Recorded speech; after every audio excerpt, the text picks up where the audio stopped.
आरोग्य धाम ग्वालटोली में होम्योपैथिक चिकित्सकों ने कानपुर वासियों को थायराइड से होने वाले दुष्प्रभाव एवं बचाव के लिए किया जागरूक। बताते चले कि आरोग्य धाम ग्वालटोली में विश्व थायराइड दिवस की पूर्व संध्या पर होम्योपैथिक चिकित्सकों के द्वारा शहर वासियों को थायराइड से होने वाले दुष्प्रभाव एवं उसके बचाव हेतु बरते जाने वाली सावधानियों के बारे में जागरूक किया, जिसमें चिकित्सकों ने बताया कि मानव शरीर में थायराइड हार्मोन का संतुलन बिगड़ने से थायराइड रोग होता है।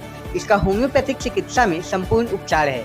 होम्योपैथिक चिकित्सक डॉक्टर हेमंत मोहन ने चिकित्सकों को संबोधित करते हुए बताया कि जब TSH लेवल बढ़ जाता है तो उसे हाइपोथायरॉयडिज्म एवं जब घट जाता है तो उसे हाइपरथायरॉयडिज्म कहते हैं, जिनमें मरीज का वजन बढ़ जाता है एवं दूसरे में भूख कम लगने से वजन कम हो जाता है। उन्होंने बताया कि ऐसे मरीजों को लक्षणों का समुचित अध्ययन कर उच्च गुणवत्ता वाली होम्योपैथिक दवा देने पर 3 से 4 महीने में सटीक परिणाम के साथ TSH लेवल नियंत्रित रहता है।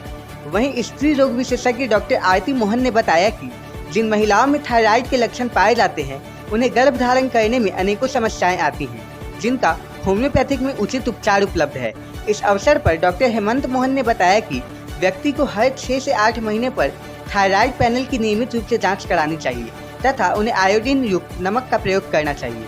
इसके अतिरिक्त उन्होंने बताया कि इस उपचार में परहेज बहुत जरूरी है, जिसमें अचार, खटाई, नींबू, कत्था आदि का प्रयोग वर्जित है। बता दें कि उनके द्वारा कुछ होम्योपैथिक दवाइयों के नाम बताकर उनका सेवन करने से बहुत अच्छे परिणाम मिलने की बात बताई गई। विश्व थायराइड दिवस है आज। मैं आरोग्य धाम से डॉक्टर हेमंत मोहन और डॉक्टर आरती मोहन, हम लोग ने आज थायराइड के लिए यहाँ पर अपने आरोग्य धाम क्लिनिक में कैंप भी लगाया है। सवेरे से बहुत से बच्चे और बुजुर्ग आ रहे हैं और हम लोगों ने उनको थायराइड ग्लैंड के बारे में बताया है। जैसा कि हम लोग जानते हैं कि ये हमारे शरीर के लिए बहुत इंपॉर्टेंट ग्लैंड है। ये हमारे नेक में स्थित होती है, बटरफ्लाई शेप्ड ग्लैंड होती है।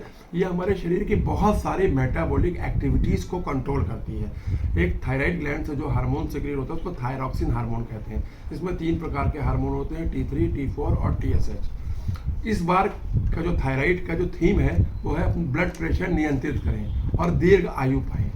बहुत से लोग ऐसे होते हैं जिनको थायराइड की प्रॉब्लम होती है, अपना BP नहीं चेक कराते हैं या थायराइड की गोली अपने आप से ही छोड़ देते हैं, तो ये वो लोग बहुत गलत करते हैं। BP रेगुलर नपाते रहना चाहिए, क्योंकि जो थायराइड ग्लैंड होती है ये थायरॉक्सिन हार्मोन को सेक्रेट करती है।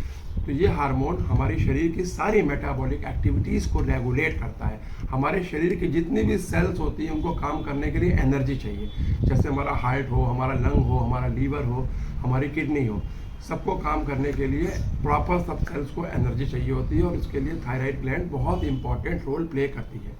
थायराइड ग्लैंड 2 प्रकार के रोग हमारे शरीर में पैदा करती है। इसमें एक हाइपोथायराइडिज्म होता है, एक हाइपरथायराइडिज्म होता है। हमारी बॉडी में जब TSH का लेवल जब बढ़ने लगता है तो हाइपोथायराइडिज्म हो जाता है। इसमें हमारे शरीर का वेट अनियंत्रित बढ़ता चला जाता है।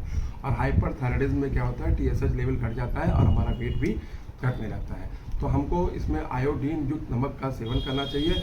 बहुत से लेडीज़ ऐसी होती हैं जिनको ओबेसिटी हो जाती है, तो हम लोग थायराइड ग्लैंड की टेस्टिंग कराते हैं तो उनमें होती है। ये बहुत ज़रूरी नहीं है कि अगर कोई शरीर से बहुत थुलथुल महिला हो उसी में थायराइड ग्लैंड, दुबली महिलाओं में भी इसके लक्षण पाए जा रहे हैं। आजकल ये देखा गया है, सर्वे किया गया कि बहुत सी 14% से ज़्यादा महिलाएं ऐसी हैं जिनमें डायबिटीज़ के लक्षण भी पाए गए थायराइड के साथ। अगर वो लापरवाही करती है तो इसका दिल, दिमाग और किडनी पर बहुत साइड इफेक्ट होता है। बहुत सी महिलाएं हमारी क्लिनिक में आती हैं, उनको शादी के 3-3, 4-4 साल बाद तक कंसीव नहीं हो पाता, तो उनको थायराइड हार्मोन्स का सिक्रीशन उनका डिस्टर्ब हो जाता है। लक्षणों के आधार पर होम्योपैथिक में थायराइड की बहुत अच्छी दवाई है, यदि समय रहते ले लिया तो ठीक हो जाता है।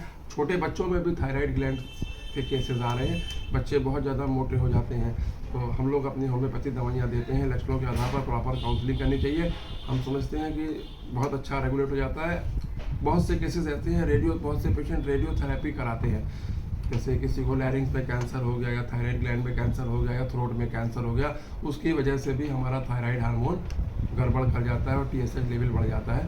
तो ऐसे में हमारे होम्योपैथिक में रेडियम ब्रोम नाम की दवाइयाँ होती हैं, थायरॉइडनम होती है, लक्ष्य समय रहते हैं उनको ले लिया जाए तो बहुत अच्छा उपचार संभव होता है। थायराइड में जो पेशेंट होता है उसको अनिद्रा, घबराहट, बेचैनी, उसका बेसल मेटाबॉलिक रेट हमारी होम्योपैथी दवाइयों से ठीक रहता है। तो थायराइड की दवाई को कभी भी बंद ना करें, समय समय पर हर 4 महीने में अपना T3, T4, TSH कराते रहें और जो हमारा एंडोक्राइन सिस्टम अगर बॉडी का मजबूत रहेगा तो हम शारीरिक रूप से स्वस्थ रहेंगे। और थायराइड ग्लैंड की कोई भी बीमारी हो तो उसको हल्के में ना लें और पैनिक ना हो, डट कर मुकाबला करें, घबराएं नहीं। मैं आरोग्य धाम से डॉक्टर आरती हूँ। जैसा कि आपने सुना डॉक्टर हेमंत से कि थायराइड में क्या क्या बीमारियाँ होती हैं। थायराइड एक जीवन शैली की अनियमितता से होने वाली बीमारी है। ये आनुवंशिक भी होती है, कभी कभी पेरेंटल होती है कि आपके माँ बाप में है तो आपको भी हो गई, लेकिन ऐसा ज़रूरी नहीं कि आपको अगर थायराइड हो गया तो आप उसे ठीक ना कर सकें। अगर अपनी जीवन शैली को रेगुलेट कर लेते हैं तो आप इससे काफ़ी हद तक बच सकते हैं इन दवाइयों से। और आजकल जैसे हर छोटे छोटे बच्चों में भी थायराइड हो रहा है, हर चौथे बच्चे को थायराइड डिटेक्ट हो रहा है। तो ये सब जीवन शैली, खान पान, देर से सोना, देर से उठना और मोबाइल का अत्यधिक यूज़, इन सब चीज़ों की वजह से भी हो रहा है। गर्भवती महिलाएं भी जो होती हैं, अगर आपको थायराइड है तो आपको उसको रेगुलेट करना चाहिए, नहीं आगे आपको काफ़ी इसके साइड इफ़ेक्ट झेलने पड़ सकते हैं। और जो भी लड़कियां हैं उनमें भी आजकल थायराइड के बहुत लक्षण मिल रहे हैं, जिससे उनके पीरियड्स इरेगुलर हो जाते हैं। थायराइड की वजह से ओवेरियन हार्मोन जो है वो अनबैलेंस नहीं रहते हैं। तो हमें थायराइड के साथ अगर आपको बीमारी कोई प्रॉब्लम है तो आप अपने निकटतम चिकित्सक से मिलें और अपनी जीवन शैली को बिल्कुल नियंत्रित कर लें। आप अपना वजन ना बढ़ने दें, ऐसी चीज़ों का सेवन करें जिससे आपका मन, मस्तिष्क और शरीर जो है वो स्वस्थ रहे।